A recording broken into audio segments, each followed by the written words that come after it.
his pronouncement in the same 2019 when he called off the boycott of the election between the PDP and other political parties when P2B was running as a running mate to Atiku Abubakar. In that announcement, our leader Mazi Nnamdi Kanu said, Biafra is sealed and delivered. Those of us understand the positive propaganda in this particular pronouncement. Today, we have said similar things, and those IPOB Nigeria whose agenda is to form and use IPOB as a political pressure group have used our positive propaganda announcement as a tool which never worked for them. I just decided that in the speech of 2024 New Year, I will make references to this disgraceful act of uneducated nincompoop who have almost destroyed the effort of Mazi Nnamdi Kanu for over 30 years. What the Biafra government is doing today, for those who care to know, is the process of declaration of the restoration of independent state of Biafra. My fellow Biafrans, in 2024, the Biafra government, from this day, the first day of January 2024, the Biafra government has officially adopted the 10th declaration of the restoration of independent state of Biafra. This is because Biafra has initially proclaimed its independence in the relative recent past and lost after 3 years of genocide. So officially from this day, our liberation is for the declaration of the restoration of the independent state of Biafra. This type of declaration we have adopted in 2024 may be found among the Declaration of Restoration of Independence, which restored independence that was initially proclaimed in relatively recent past, such as the Lithuania Act on the re-establishment of the state of Lithuania, the Lithuania Act of 1990. I want everybody to understand that whatever we do is based on international law, and everything that other nations have done, we are using multidimensional approach for Biafra. It is the only thing that will break the camel's back of Nigeria. And it has worked for us in 2023. Now we are stepping a bit further. In 2024, it is going to be Nigeria crashing and leveling to pieces. Though it is debatable, however, whether we are going to call our declaration a declaration of independence or it is just a restoration. At this point, we have decided to officially adopt the declaration of the restoration of independent state of Biafra. I want everybody to understand that this is very, very important. This particular term is very, very important in 2024. Do not misquote it. Do not misuse it. Do not quote any other thing, any other declaration of Biafra that is not this particular one. And I want to make it very clear again. We have adopted officially the declaration of the restoration of the independent state of Biafra.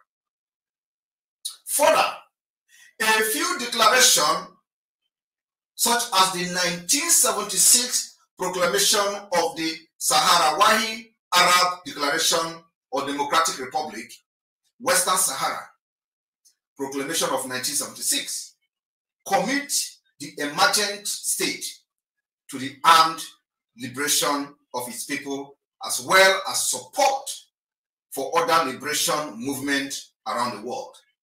Biafra, on this day, 1st of January 2024 has also adopted this Liberation Act and tactics.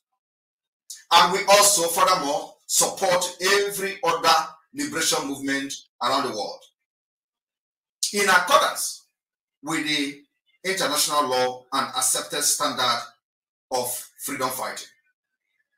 We believe that Biafra government strategic template offers a nuanced understanding of how Biafra seek to gain international recognition in 2024. The Biafra government strategies moves beyond assumption that we are only seeking to delegitimize Nigeria terrorist state within Biafra land. No, it is beyond that. But we want to convince the international community or some countries to recognize our independence. It is not just about delegitimizing them. Furthermore, in 2024, we will start the process of legitimization of the Biafra government within the Biafra land and within the international level. Fellow Biafrans, just like in the past or in the post-Cold War era, institutionalizing and commitment declaration shift the focus from the host state to the capacities and commitment of the emergent state. Time flies and things have changed. Such declaration focus on the institution capacity of the new state and how its creation would positively contribute to the achievement of interstate cooperation and regional stability. My fellow Biafrans, Nigeria as a failed state today has become a serious threat to humanity. And we, the good people, must end Nigeria at all costs. Thousands of people, if not millions of people. The Biafra Liberation Army conquers Fulani Headers camp in Biafra land, dislodged their camp, and rescued kidnapped victim from the Fulani Headers.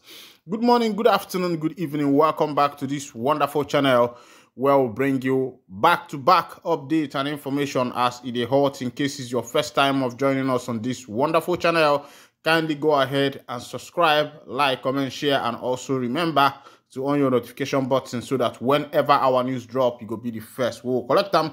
Don't touch the dial. Let's go down to the news proper.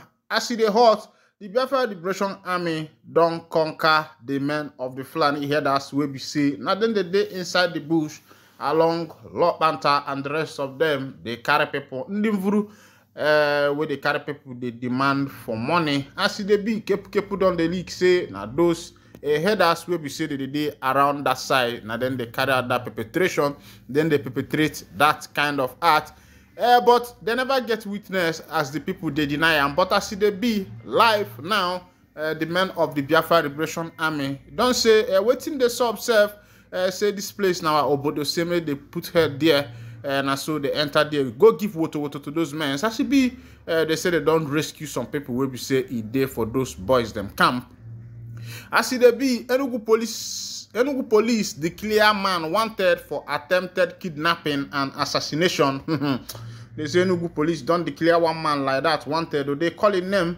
The Enugu State Police Command has declared one Eze Okuchukwu wanted for his alleged involvement in an attempted kidnapping and assassination. According to the police, Okuchukwu is wanted in connection with a case of conspiracy related to attempted kidnapping and assassination. The suspect, a 42-year-old native of Èkpá in Dunukofia local government area of Anambra State, according to the police, notice has no known occupation. Described as dark in complexion, approximately 6 feet tall, with a rounded face, big head lips, and a pot belly. The police said Okuchukwu was residing at 174 Obaka Crescent behind Gulf, GRA, Enugu State. This one, man, where we say the police they look for, they say that man don't commit waiting no good. As they be, police don't have suspect. don't recover arms from them, firearms from them for Enugu State.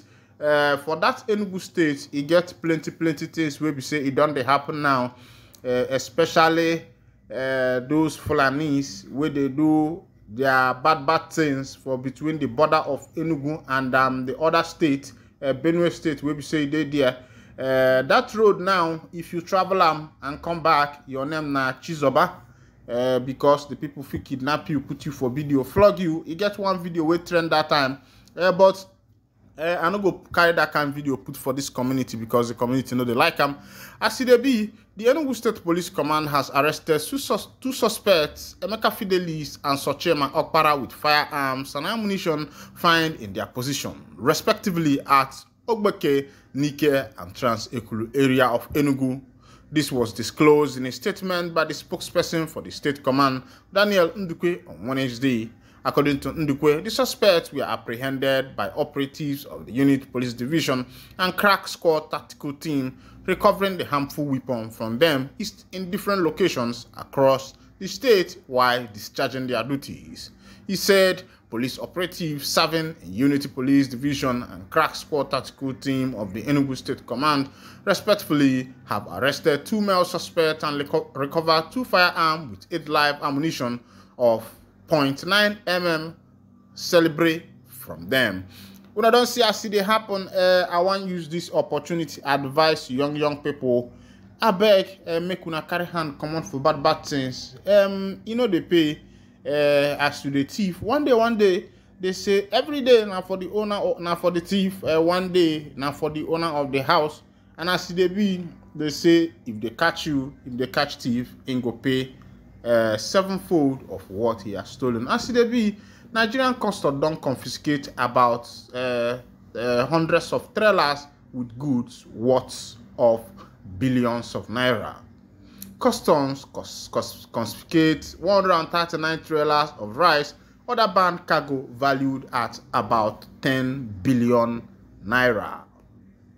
The Federal Operation Unit FOU Zone A in Ikeja, Lagos of Nigeria Customs Service NCS said on Wednesday it seized rice and other prohibited cargo valued at over 10 billion for the year in 2023. Speaking with newsmen, the controller of the zone, Controller Hussein Ejubuno, said that the zone made a total of 1,199 seizures with a total duty value of 10.395 billion for the year 2023. This one is coming from custom, and I am saying, especially when it comes to the issue of rice. As it be, rice they too costly for the obodo. It be like say Nigeria themselves has not been able to come up with enough production to match the demand of the people, because as it is, I think towards the end of 2023, rice was sold about 50-something thousand, and which is not supposed to be so. And my question is, how much is a common civil servant receiving? How much is the minimum wage? Let's say you are receiving 65,000 per month and use 50,000 to buy rice. You will pay your children's school fees or house rent day, other amenities where we say go there, you and your children go use the jollificate, then they Èkpá. Oh, but don't sub. As it be, the President General of Ohaneze Ndigbo has lamented that Ndigbo has been abused, and they are concurring with what the Prime Minister of the Biafra Republic government in exile, Mazi Simon Èkpá, is saying. Let's go to the information. Igbos have been abused and insulted because of their effort to develop Abuja and Lagos, according to Iwayan. The Igbo community has endured mistreatment and insult despite significant contributions made in Abuja and Lagos, according to Chief Emmanuel Iwayan, president of Ohaneze Ndigbo worldwide. He claimed that the Igbo people's sincere attempt to advance development are what led to this abuse. He emphasized Lagos' crucial function as the nation's capital following Nigeria's union in 1914. He emphasized that all Nigerians had a duty to work together to improve the capital, stressing the importance of shared responsibility. He emphasized the Igbo people's important contribution, pointing out their enthusiastic participation and commitment to the growth of Lagos during times as a state capital. He said in an interview with Arise TV, "We feel very sad about what is happening to us when we came together as one country. Lagos became a capital. The moment in 1914 when Lagos was made the capital territory of Nigeria, it was the duty of all Nigerians to come together to develop our capital. Our capital in Lagos became the pride of our country. Igbos came in and participated. I must tell you that Igbos, by nature, once they say they are with you, they are with you. Igbos played a lot of to develop the place. We are not saying Igbos built Lagos alone. We didn't say there were no other capitals. They were. The point is that they played a major role in shaping the destiny of Lagos. The same thing with Abuja. When Abuja was made the federal capital territory, the Igbos moved in. And now, today, Igbos have been abused and insulted because of their effort to develop Abuja and Lagos State. My people, una don't see as it happen. The President General of Ohaneze Ndi Igbo na nyukwi wanyanwu ikwutachala ya ịmana asị na akwụda n'ikili eje kabarụ chọba nọ nwere ọnụ ogologo n'oke osi adị and asị na azịza dị n'ukwu na-ara agbajiri ọsịsọ na agbakọ aka nyụọma miliọnụ ọgba ọfụfụ. That does not literally mean that everybody should come together and be nyuring mamre in one place. It's just saying that that Ndi Igbo themselves should come together as it is. Let's just call it marginalization, because I know that Chief Emmanuel Iwanyanwu, being a statesman, does not want to use that vocabulary, marginalization, or that word marginalization, because looking at what is happening in Lagos State and Abuja, where Ndi Igbo has played a major role in developing that particular state, and as it is now, the people who are there are treating them like trash, as if the Ndi Igbo does not mean anything. I want to, if you start talking about people like Fashola and Wicked and where they were when Ndi Igbo were doing all they were doing, I don't think they have come to political limelight as far back as that 1914. And when Mazen Nnamdi Azikiwe was preaching, you know, talking about the unity of Nigeria, and then even the Hausas, the Yorubas wanted a separated nation, but it was Mazen Nnamdi Azikiwe and the rest of them that advocated that the nation becomes one, and they were not able to see the future and see the tribalism, the ethnicism, the envy that is going to come up in this millennial age, in the years to come. The people like Mazen Nnamdi Azikiwe and his set then only saw one Nigeria, and they fought with the last drop of their blood to make sure that Nigeria got her independence. But as it is, everything has changed. But I'll be winding down the curtain here. And if this is your first time of joining us on this wonderful channel, kindly go ahead and subscribe, like, comment, share, and also remember to on your notification button so that whenever our news drop, you'll be the first. We will collect them. Thank you for listening. God bless you.